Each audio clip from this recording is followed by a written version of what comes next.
नमस्कार दोस्तों, स्वागत है आपका बालाजी एजुकेशन बरेली में। आज हम लोग 10th क्लास की प्रश्नावली 3.4 के आगे के प्रश्न को देखेंगे। इससे जो पीछे के प्रश्न थे वो हम प्रीवियस जो वीडियो थी ये जो प्रीवियस क्लास ली थी हमने उसमें कंप्लीट कर लिया था। नेक्स्ट आज देखते हैं हम लोग क्या है कि इसका सेकंड पार्ट, निम्न संख्याओं में रैखिक समीकरणों के युग्म बनाइए और उनके हल यदि उनका अस्तित्व हो विलोपन विधि से ज्ञात कीजिए। इससे पिछली जो क्लास ली थी उसमें हमने क्या देखा था, प्रतिस्थापन और विलोपन दोनों को एक साथ कंबाइन पढ़ा था और देखा था कि कौन सी विधि ज्यादा उपयुक्त है। अब हमें क्या करना है, इस प्रश्नावली में विलोपन विधि से ही हल करना है, प्रतिस्थापन से नहीं करना है। पहला सवाल है कि यदि अंश में एक जोड़ दें तथा हर में एक घटा दें तो भिन्न एक में बदल जाती है। यदि हर में एक जोड़ दें तो यह 1/2 हो जाती है। वह भिन्न ज्ञात कीजिए। सबसे पहले तो ये पता होना चाहिए भिन्न होती क्या है। भिन्न क्या होती है, जिसे हम क्या करते हैं x/y के रूप में लिख सकते हैं। वो क्या होती है, भिन्न होती है हमारी, x/y के रूप में लिख सकते हैं। तो हम इसे अगर हल करेंगे तो इसे सबसे पहले हमें यही लिखना होगा कि माना भिन्न का अंश किसे मान लें, x तथा भिन्न का हर किसे मान लें, y को। अतः भिन्न क्या हो जाएगी, वही सीधी सी बात है, एक बार हम लिख के दिखा दे रहे हैं। अतः भिन्न कोई हो जाएगी, अंश बटे हर होता है यानी x/y। ये तो रहा हमारा भिन्न। अब प्रश्न को पढ़ते हैं कि यदि अंश में एक जोड़ दें, अंश क्या है हमारा एक, हर में एक घटा दें यानी अंश में एक जोड़ेंगे तो x+1 हो जाएगा। y में एक जोड़ेंगे तो क्या वो y में एक घटाएंगे क्या हो जाएगा, y-1। तो भिन्न क्या हो जाती है, 1। जो भिन्न है ये पूरी कितनी हो जाएगी, 1। तो हम क्या करते हैं प्रश्नानुसार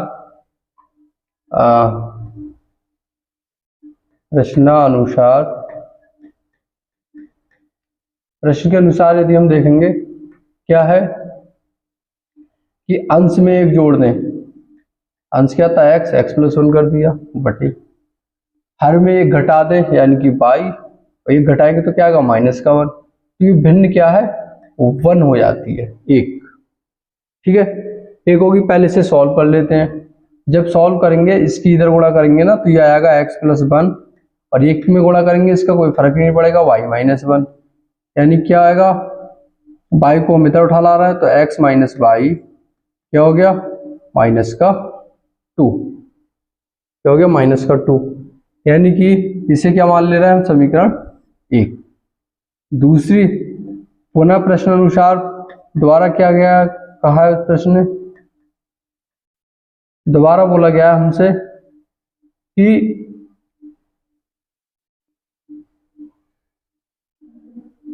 यदि हर में एक जोड़ दें तो यह 1/2 आती है। हर की बात कर रहे हैं, अंश की बात नहीं की गई है इसमें।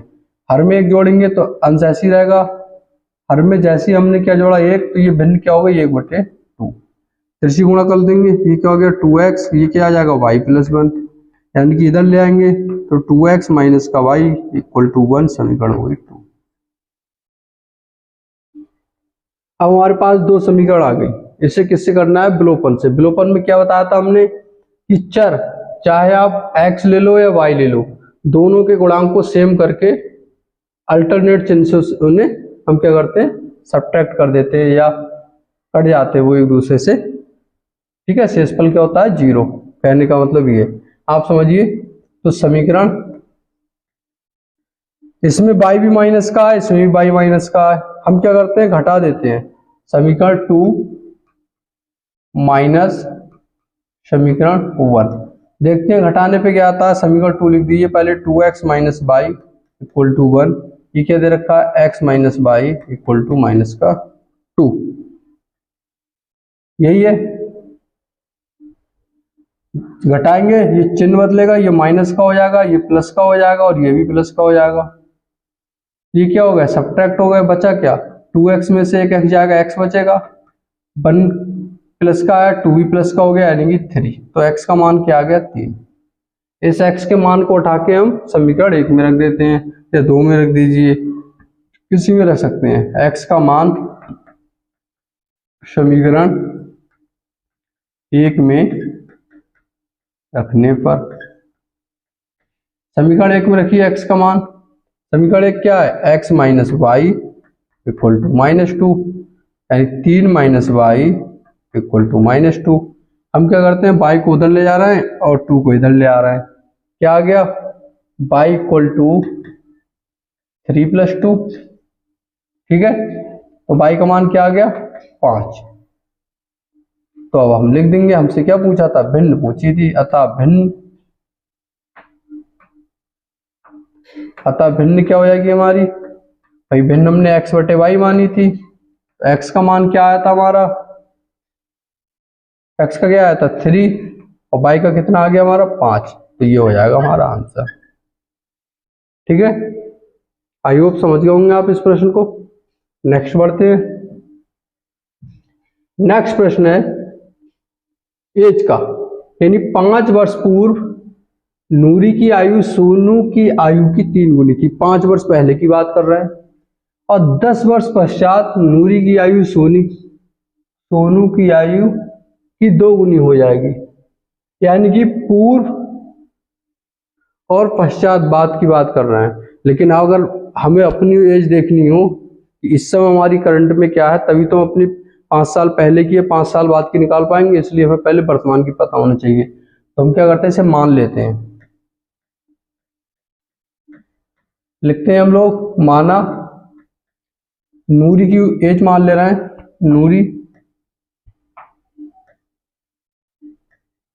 नूरी की वर्तमान उम्र क्या मान ली हमने, x वर्ष, तथा सोनू की वर्तमान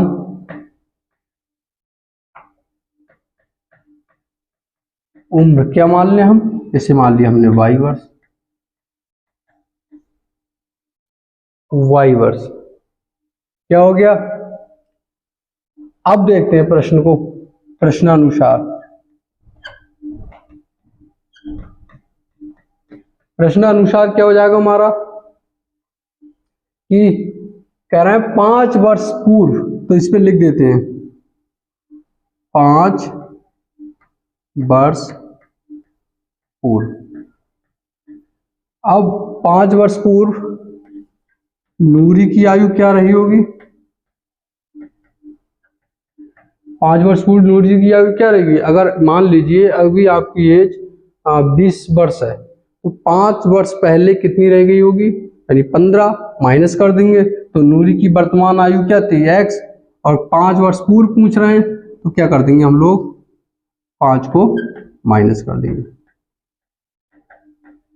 ठीक, और सोनू की आयु कितनी होगी,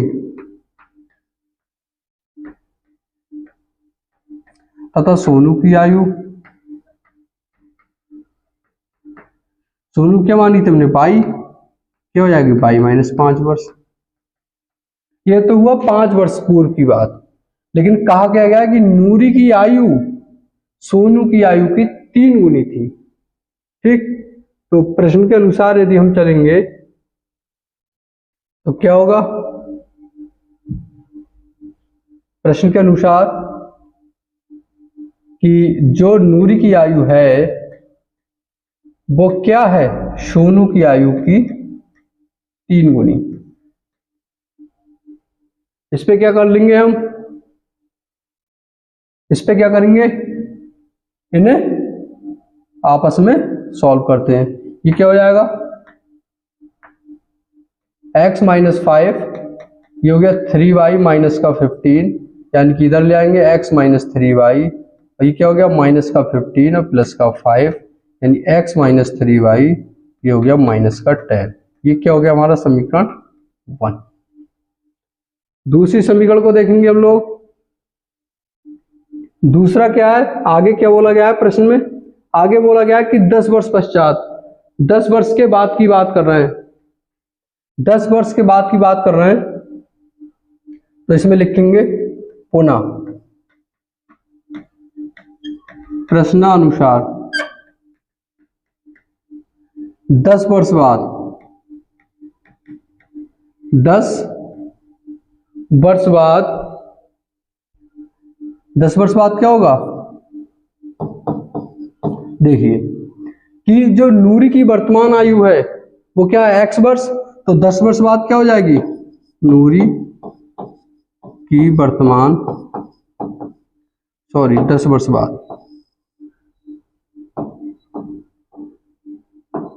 नूरी की आयु कितनी थी हमारी, x मानी थी हमने, तो क्या हो गई x प्लस 10 वर्ष, तथा सोनू की कितनी हो जाएगी, सोनू की आयु क्या मानी थी हमने, y वर्ष, प्रेजेंट में क्या हो जाएगी y प्लस 10, यानी कि y प्लस 10 वर्ष। ठीक, प्रश्न ने क्या कहा गया है, अब प्रश्न को एक बार देख लेते हैं हम। प्रश्न ने सेकंड कंडीशन को कहा है कि नूरी की आयु सोनू की आयु की 2 गुनी है। जैसे हम 2 गुनी है यानी क्या हो जाएगा x प्लस 10 इक्वल टू ये क्या है y प्लस 10, और 2 गुनी है तो 2 से क्या कर देंगे हम मल्टीप्लाई, क्या आएगा x plus 10 equal to 2y plus 20, क्या हो गया x minus 2y equal to 20 minus का 10, x माइनस का 2y इक्वल टू क्या आ गया 10 वर्ष। ठीक है, ये हो गई समीकरण 2।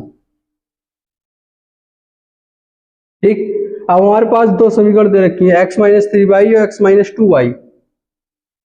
x का गुणांक क्या क्या है 1, यहाँ x का गुणांक है 1, तो x को ही हम एक दूसरे से सबट्रैक्ट कर दे रहे हैं। समीकरण को लिखते हैं हम लोग, क्या लिखेंगे कि समीकरण किससे क्या करते हैं, समीकरण किसी से किसी को हम लोग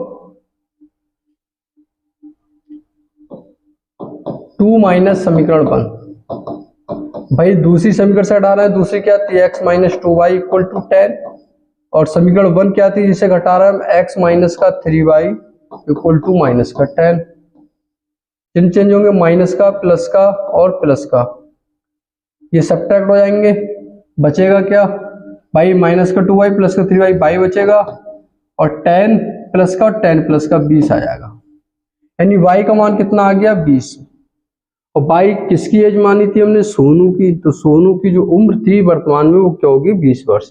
बाई का मान उठा के किसी भी एक समीकरण रख देंगे, बाई का मान समीकरण किस में रखें आप बताइए, फर्स्ट में रख दो।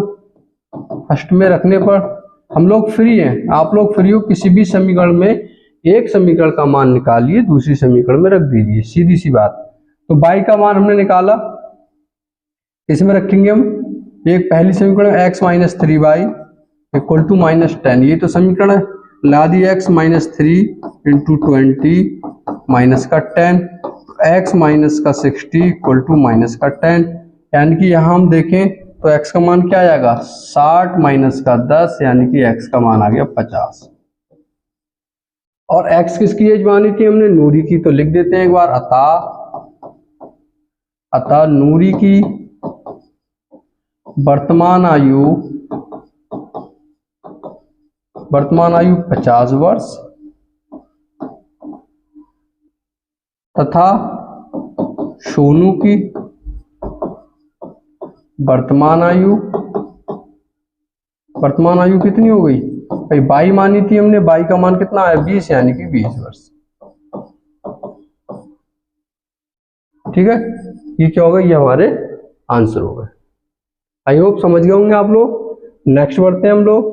नेक्स्ट प्रश्न है हमारा कि 2 अंकों की संख्या के अंकों का योग 9 है, इस संख्या का 9 गुना संख्या के अंकों को पलटने से बनी संख्या को 2 गुना है वह संख्या। इस सवाल की बात बाद में करेंगे, पहले ये बताइए 2 अंकों की संख्या को लिखते कैसे हैं हम। 2 अंकों की संख्या क्या होंगी भाई 10, 2 अंक है इसमें, क्योंकि ये इकाई हो गया और ये दहाई हो गया, यानी कि 25, 5 क्या हो गया इकाई हो गया, 2 ये इकाई ये दहाई, कुछ भी 99 कुछ भी लिख सकते हैं हम। तो 2 अंकों की संख्या होनी चाहिए। तो इससे अगर हम इसे सही क्रम से देखें तो इसे कैसे लिखेंगे भाई, इकाई और प्लस ढाई, ऐसी तो लिखेंगे तभी तो जोड़ के 2 अंकों की आएगी। इकाई का मतलब क्या हो गया है, इकाई का मतलब तो इकाई हो गया, यूनिट प्लेस। लेकिन ढाई का ढाई किसे बोलते हैं, ढाई बोलते हैं 10 की ढाई। यानी कि अगर हम देखें 99 को अगर हम तोड़ के लिखेंगे तो क्या लिखेंगे, 9 गुणा 10 प्लस 9, 9, और ये क्या था 10 की ढाई थी, और प्लस इकाई यानी कि 9। अब प्रश्न को समझिए, प्रश्न क्या है कि 2 अंकों की संख्या के अंकों का योग, पहले तो 2 अंकों की संख्या में पता होना चाहिए, तो 2 अंकों की संख्या में इकाई भी होगा ढाई भी होगा। पहले हम उसे लिख लेते हैं, माना 2 अंकों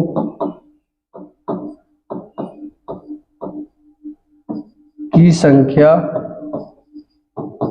में इकाई एवं दहाई के अंक क्रमशः, पहले इकाई की बात की यानी x मान लीजिए, और दहाई में क्या मान लिया हमने, y है, इसीलिए क्रमशः लिख दिया गया है कि इकाई x है और दहाई क्या है, y। तो सवाल क्या है हमारा, जब इकाई और दहाई है तो संख्या क्या होगी, अतः संख्या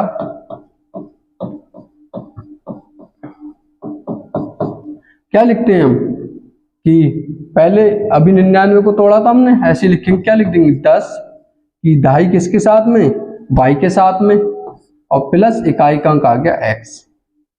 ये क्या हमारी संख्या है 2 अंकों की। अब प्रश्न की तरफ बढ़िए, देखते हैं। प्रश्न कहा कि 2 अंकों की संख्या के अंकों का योग, अंकों का मतलब समझ रहे हैं आप, ये अंक हो गया, ये अंक हो गया, ये क्या कहलाएगा हमारा अंक।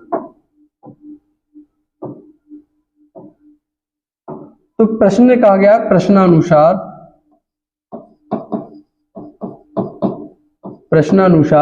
कि 2 अंकों की संख्या के अंकों का योग 9 है, यानी कि अंकों का मतलब x और प्लस y, क्योंकि अंक तो यही कहलाएंगे हमारे, ये होगी समीकरण 1। ठीक, पुनः प्रश्नानुसार दोबारा क्या कहा गया उसे भी देख लीजिए कि इस संख्या का 9 गुना संख्या के अंकों को पलटने से बनी संख्या का 2 गुना है। यानी कि जो हमारी संख्या है ये 10y प्लस x, इसका 9 गुना, इसका ये लिखा है इस संख्या का 9 गुना, यानी कि जो संख्या हमारी थी 9 गुना क्या है, संख्या के अंकों को पलटने पर, संख्या कौन सी, जो हमारी मूल संख्या है, तो अंकों को पलटेंगे यानी x क्या आ जाएगा y की जगह, और y क्या चला जाएगा x की जगह, तो क्या हो जाएगा 10x प्लस का y। ठीक, पलटने से बनी संख्या का 2 गुना, ये क्या हो गया 2। समझ गए होंगे आप लोग। आगे बढ़ते हैं, इसे सॉल्व करते हैं। क्या थी हमारी संख्या, एक बार इधर लिख देते हैं नेक्स्ट पेज पे, जिससे कि आपको दिक्कत ना हो कि मल्टीप्लाई कैसे कहां से कर दी। क्या आ गई भाई, ये कितना हो जाएगा 90y प्लस 9x यानी 20x प्लस का 2y। करिए इसे सॉल्व। इसे जब हम सॉल्व करेंगे, सही लिखा है ना, सही। इसे जब हम सॉल्व करेंगे x और y सब एक तरफ कर लीजिए, ये क्या हो गया उधर ले जाइए, कुछ भी कर सकते हैं। 20x माइनस का 9x प्लस का 2y माइनस का 90y इक्वल टू क्या आ गया 0। ये क्या बचेगा 11x, ये क्या बचेगा माइनस का 88y इक्वल टू 0। 11 कॉमन आ जाएगा, x माइनस 8y बचेगा इक्वल टू 0, यानी x ये तो कांस्टेंट हो गया हमारा 11, x minus 8y equal to 0, ये हुई समीकरण 2। अब हमारी 2 समीकरण प्राप्त हो गई, इन्हें आपस में सॉल्व करेंगे। क्या करते हैं, एक समीकरण थी हमारी कि भाई जो हम लोग पहले कर रहे थे कि समीकरण 2 में से समीकरण 1 को माइनस कीजिए, जैसे हम माइनस करेंगे इधर लिख देते हैं। समीकरण 2 क्या आई हमारी x माइनस का 8y इक्वल टू 0, और समीकरण हमारी x क्या थी, वो पहली क्या थी, x plus y equal to 9। जैसे इसे माइनस करेंगे माइनस माइनस ये हट जाएगा, ये क्या होगा हमारा सब्ट्रैक्ट हो जाएगा। ये क्या बचा माइनस का 9y, ये भी माइनस का 9 बचा, यानी कि y इक्वल टू क्या आ जाएगा, ये हट जाएगा 1 आ गया। y का मान क्या आ गया 1। इस y को मान को उठा के हम किसी भी समीकरण में पुट कर सकते हैं। लिखेंगे y का मान समीकरण किसी में रख दीजिए, 1 में रख दो, 2 में रख दो, 1 में रखने पर जैसे हम समीकरण 1 में रखेंगे क्या आ गया, समीकरण बना है क्या x plus y equal to 9। y का मान क्या आया था हमारा, y का मान आया क्या था 1 इक्वल टू 9, तो x का मान क्या आ जाएगा 9 माइनस 1, यानी x का मान क्या आ गया 8। ठीक, क्या हुआ, और x क्या था हमारा इकाई का अंक था, y क्या था दहाई का अंक था, तो हम लिख देंगे अतः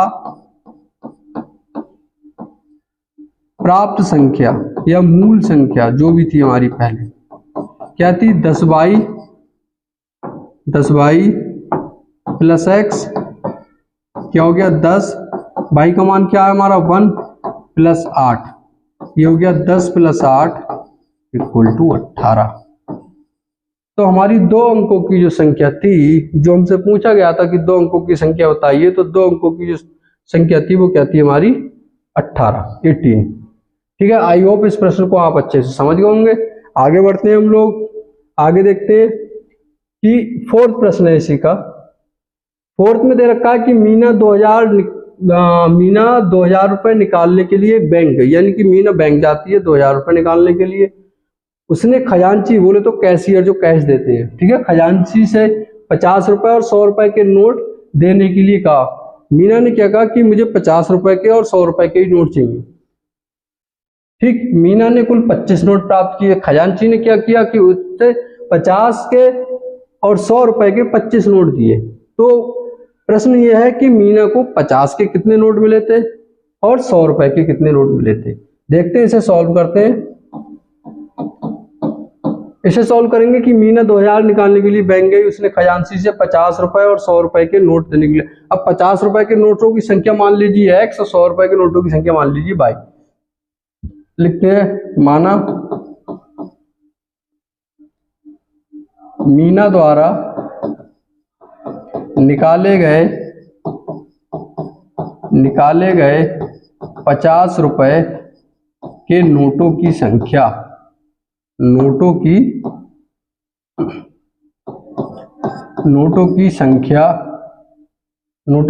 क्या मान ली हमने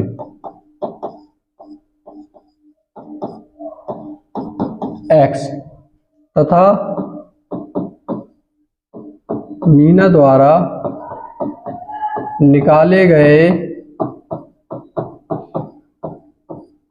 100 रुपए के नोटों की संख्या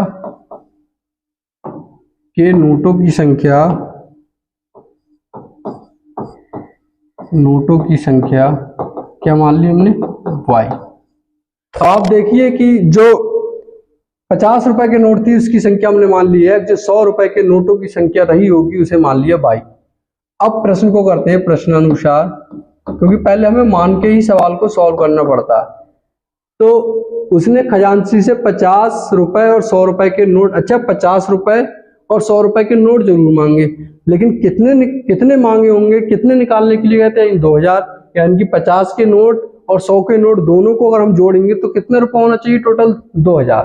तो प्रश्न अनुसार 50 के नोट मांगे, कितने नोट, और 50 के नोटों को हमने क्या मान लिया x संख्या, और 100 के नोटों की संख्या क्या मान ली y, और टोटल कितने रुपए निकालने गई 2000। ये क्या, अब इसे क्या करेंगे हम, यहां से चाहें तो 50 कॉमन ले सकते हैं, x प्लस क्या हो जाएगा 2y और 2000, यहां से क्या होगा कट जाएगा, डिवाइड कर देंगे तो x प्लस 2y का मान क्या आ जाएगा, यहां से देखिए 1 0 से 1 0 कट जाएगा, और 5 चौक 20, 1 0 बचेंगे 40, ये होगी समीकरण। ठीक है, यानी उसने 50 और 100 रुपए के नोट ही तो मांगते, हमने मान लिया कि 50 जो नोट थे उनकी संख्या x थी, 100 की y थी, तो दोनों को जोड़ के 2000 के इक्वल रख दिया। अब सेकंड कंडीशन क्या है, सेकंड है, मीना ने कुल 25 नोट प्राप्त किए, यानी जो 50 के नोटों की संख्या थी x और जो 100 के नोटों की संख्या थी y, इन दोनों को जोड़ के 25 नोट प्राप्त किए, x plus y equal to 25। पुनः प्रश्न अनुसार मीना ने क्या किया कि कुल 25 नोट प्राप्त किया, यानी x प्लस वाई, यानी 50 के नोट और 100 के नोटों की जो संख्या रही है वो क्या थी, 25। ठीक, समीकरण 2 आ गई हमारी। अब हमें क्या करना है, सॉल्व करना है। भाई सीधी सी कंडीशन हमारी एक ही है कि समीकरण 2 में से समीकरण 2 को हटा दो, क्योंकि हमें x को डिवाइड करना है। इसलिए भाई करने से पहले इसे किसे सब्ट्रैक्ट करना है, किसे ऐड करना है, हमें क्या देखना पड़ता है, साइन। क्योंकि x हमें क्या करना है, x को हटाना है, तो x के गुणांक भी सेम है और साइन भी सेम है, इसलिए हम घटा देते हैं। तो 2 क्या थी हमारी समीकरण, x plus y equal to 25, और फर्स्ट क्या है हमारी, x plus 2y equal to 40।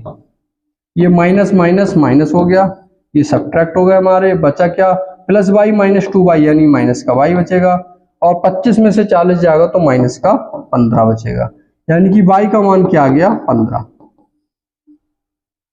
By बोले तो बाई किसे माना था हमने, 100 रुपए के नोटों की संख्या। अब इस बाई के मान को उठाइए, किसी भी एक समीकरण में पुट कर दीजिए। क्या करते हैं हम, बाई का मान समीकरण 1 में रखने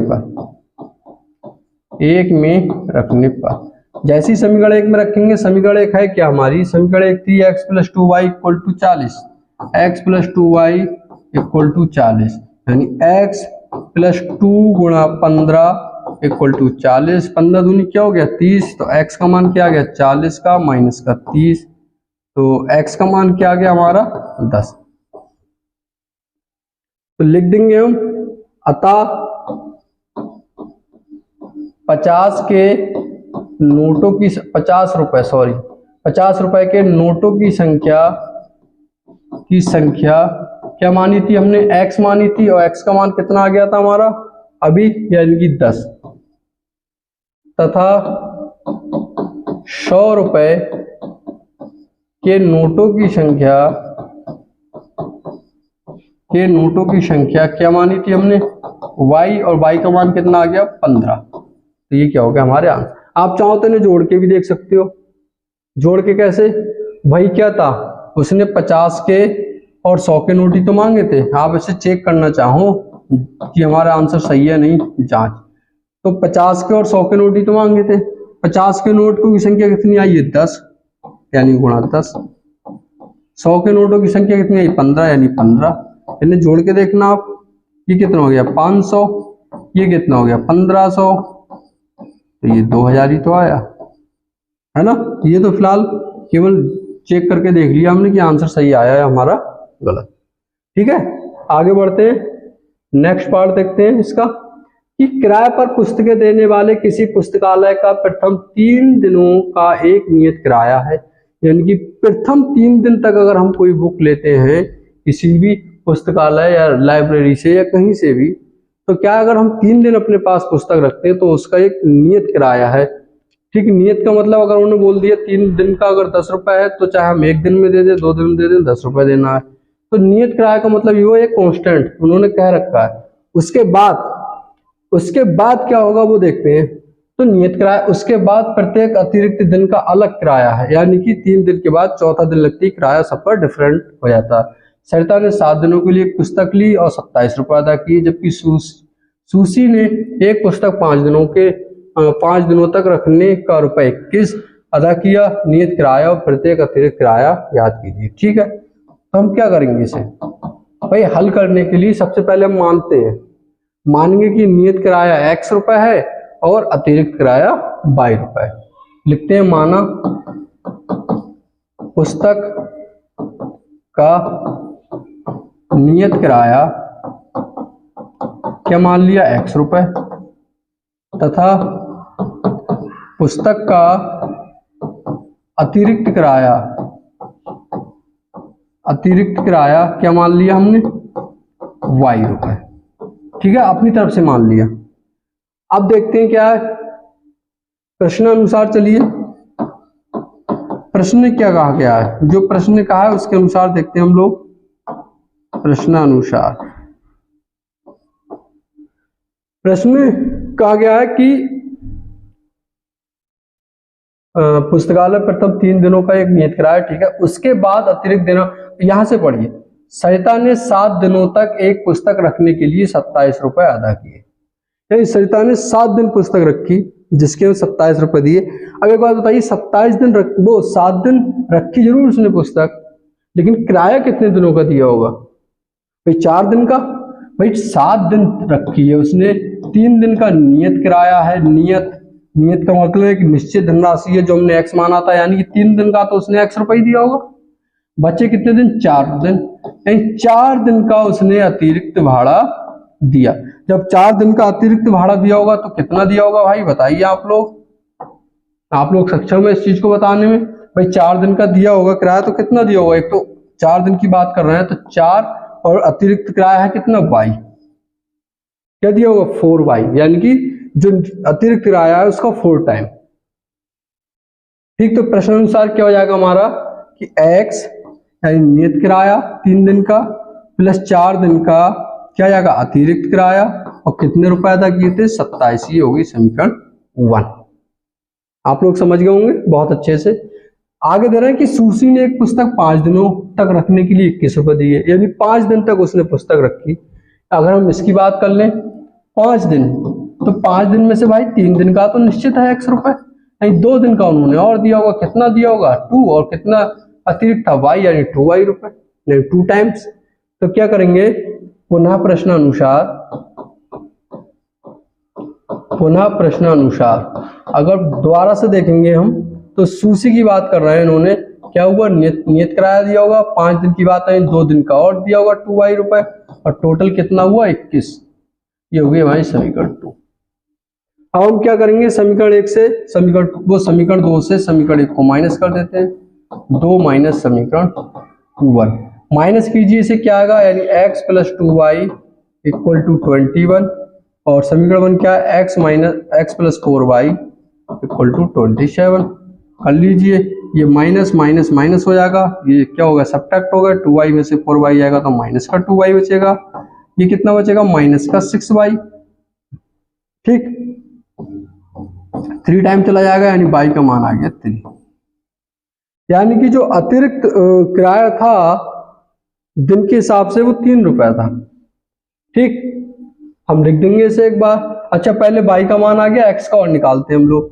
तो y का मान किसी भी समीकरण रख दीजिए। y का मान समीकरण 1 में रखने पर, जैसे ही समीकरण 1 में रखेंगे, समीकरण 1 है क्या? एक बार देख लेते हैं। x plus 4y equal to 27, यानी x का मान हमें निकालना है, y का मान आ चुका है 3 रुपए, और 27 x प्लस 12 इक्वल टू 27, तो x का मान क्या आ गया? 27 माइनस 12, तो x का मान क्या आएगा? y घटा दीजिए, ये 5 आएगा, ये 1 आएगा।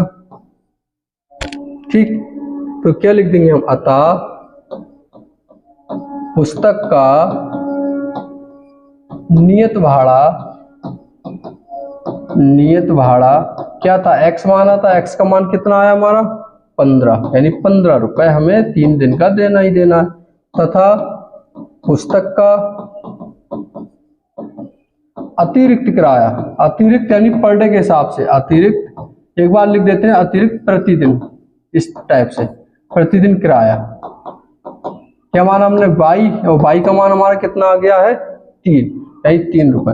चाहो तो आप लैंग्वेज क्वेश्चन की थोड़ी सी सही कर लेना, ये लिख दिया हमने अतिरिक्त किराया, यहाँ लिख दिया अतिरिक्त पुस्तक का प्रतिदिन, अतिरिक्त प्रतिदिन।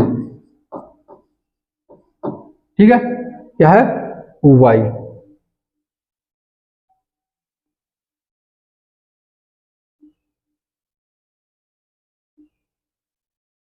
ठीक है, सिर्फ प्रतिदिन दिया तो है नहीं, लिखना या ना लिखना या हटा ही देना इसे, प्रतिदिन की उन्होंने बात ही ना की है।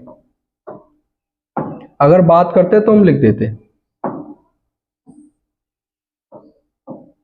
ठीक, आई होप आप समझ गए होंगे इस प्रश्न को। और आगे देखते हैं इस प्रश्नावली में क्या दे रखा है हमें। आगे। अच्छा, इसमें इतने ही प्रश्न थे। ठीक, आई होप आप समझ गए होंगे बहुत अच्छे से सारे प्रश्नों को। और नेक्स्ट प्रश्नावली को हम लोग नेक्स्ट क्लास में देखेंगे। वीडियो को लाइक शेयर कमेंट करना ना भूलें और हमारे चैनल बालाजी एजुकेशन बरेली को सब्सक्राइब करें। धन्यवाद।